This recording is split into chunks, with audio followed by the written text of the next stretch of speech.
আমি শিল্পী দেবনাথ সরকার। আমার বাবা নীরদ দেবনাথ। আমি বাড়িতে আসি আমার বাবা অসুস্থ দেখার জন্য গত পরশুদিন। আসার পরে আমার বাবাকে খুঁজে পাই না। তারপরে আমি জানতে পারি আমার ছোট ভাই গত পরশুদিন এই বাড়িটা আমাদের বাপের বাড়ি। আমার বাবা ক্যান্সার পেশেন্ট। আমার বাবা যখন ক্যান্সার ধরা পড়েছে গত বছর জানুয়ারি মাসে এই বাড়িটাকে 3 ভাগে ছেলে মেয়ে 3 জনের মধ্যে ভাগ করে দিয়েছে। নিচতলাটা গ্রাউন্ড ফ্লোরটা আমার ছোট বোনকে দিয়েছে, ফার্স্ট ফ্লোরটা আমাকে দিয়েছে, আর উপরে টপ ফ্লোরটা ভাইয়ের ছেলের নামে দিয়েছে।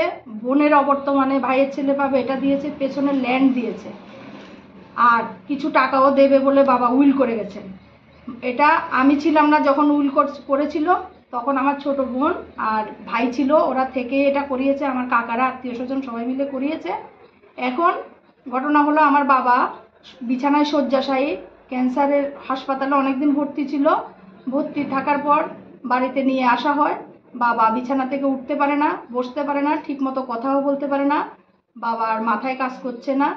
তো আমরা এভাবে বাবাকে ভাইয়ের বউ সবাই মিলে এসে কিছুদিন ধরে সেবা শুশ্রূষা করেছে। আমরা জানি ওরা সেবার জন্য এসছে।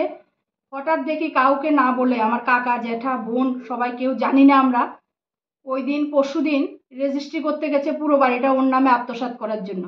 বাবাকে রাজি করিয়েছে চাপ সৃষ্টি করে। আমাদেরকে সামনে আসলে, বাবার সামনে আসলে আমাদেরকে একা কথা বলতে দেয় না।